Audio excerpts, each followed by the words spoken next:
Okay, welcome to 7-3 notes. This one's a fun one. So we have postulate 7.1. We're on to similarities of triangles. We have the AA similarity or angle-angle. If two angles of one triangle are congruent on two angles of another triangle, then the triangles are similar. So all that is saying is if angle A is congruent to angle F and angle B is congruent to angle G,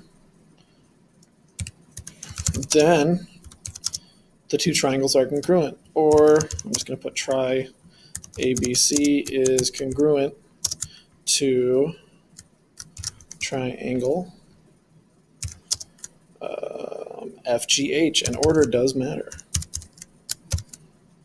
So with that, we have these two parts. You're going to do A, and I'm sure you're going to do a great job after I do B.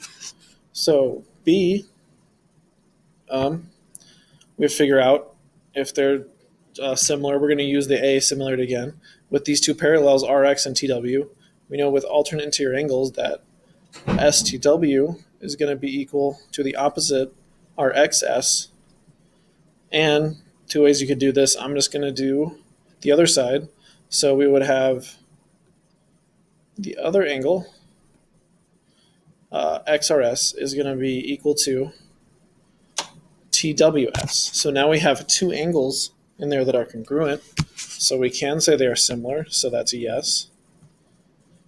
And we will say a similarity statement. All that means is write the triangles. So we can say that X triangle XRS is going to be congruent to triangle.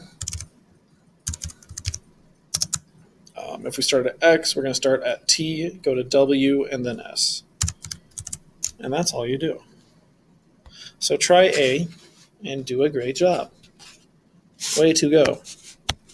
On to two more statements. We have the side-side-side similarity, which kind of like the triangle one we had. If you have three sides that are proportional, then they are, in fact, similar.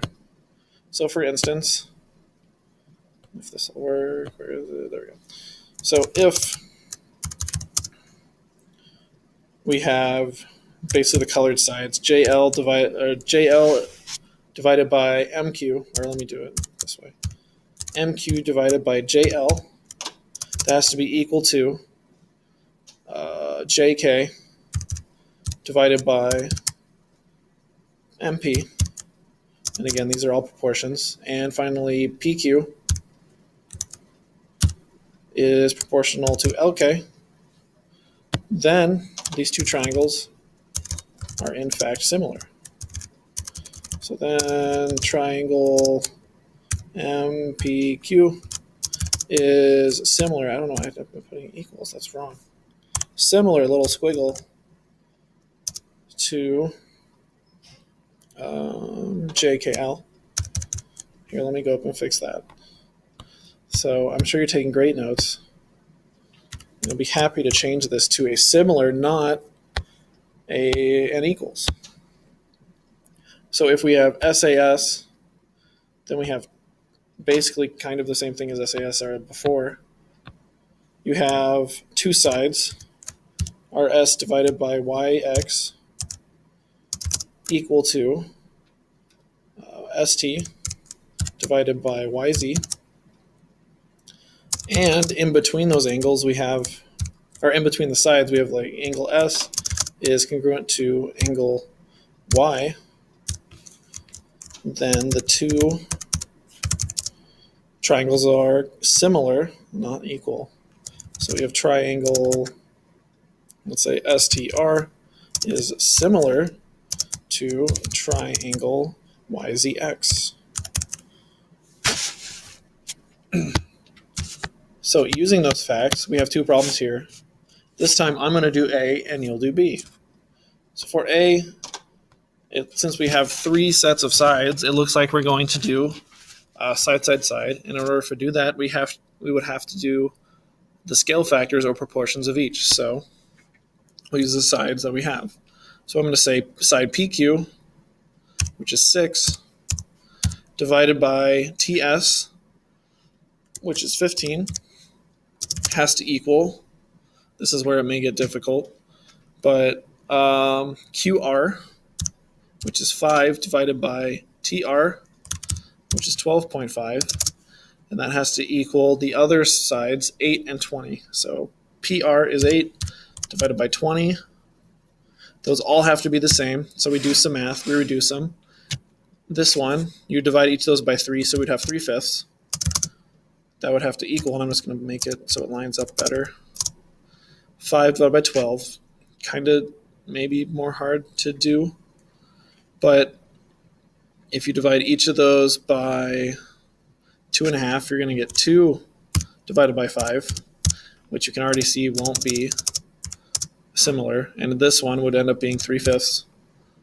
You divide each of those by 4. So the problem is they're not all the same, so the answer is no, not similar. I want you to try B, and that one might be similar, but you have to figure out how. Wonderful job. Finally, I'm going to show you this one on the cheating part. We have 3 things. We have reflexive, same thing, ABC, similar to ABC. Symmetric, ABC is similar to DEF, and DEF is similar to ABC.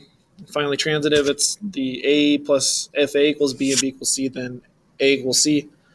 If we have ABC is similar to DEF, and DEF equal to another triangle, XYZ, then the first and last triangles that we introduced are equal. So ABC is similar to XYZ. We'll need those theorems later on, not necessarily now. So we have find BE and AD. So to find BE and AD, we have to, well, first we know I left some facts on here. Since BE is parallel to CD, then these angles, which I'm going to highlight, are equal. And because those are equal, and obviously angle A is shared in each of these, they're similar triangles. So if we know they're similar, we have to find BE. First, we need a scale factor. So scale factor, we have side AB and AC, kind of easy. The small, I'm going to do small divided by large. The scale factor is going to be 3, and that would equal BE, the smaller triangle, divided by CD, the bigger triangle. For this, all you would do is solve for x. And to solve for x, you cross multiply. So let's make a fake arrow. That's going to be 5 times x equals 3 times 3.5. And you're going to solve for x. So x should equal, x equals 10.5 divided by 5, which if you want, you can put that in, but I take that as an answer. So we're going to go over, I want you to try y. We'll try it in class, but I want you to try it. Good job. Finally, we have our last example, and there's this little blip at the end. It's just an overview of what we've done. It's a nice little handy thing to have. This problem, though, I'm going to start it and possibly finish it. So we figure out WR and RT. They're not equal. Never set them equal. They're done by using scale factors. So to start off, WS is going to equal TV, or 8, or they're not going to equal. They're going to be similar and proportional. So we have 8 over 10, which if you reduce that, that means the scale factor of this whole thing is going to be 4 over 5. So if the scale factor is 4 over 5, I'm going to write this out so I can see it better, then 4 over 5 is going to equal the small triangle over the big triangle, and it looks like I'm going to run out of time. That's just x. X plus 6 divided by 2x plus 6. So I want you to try to solve that, and I'm sure you'll do great.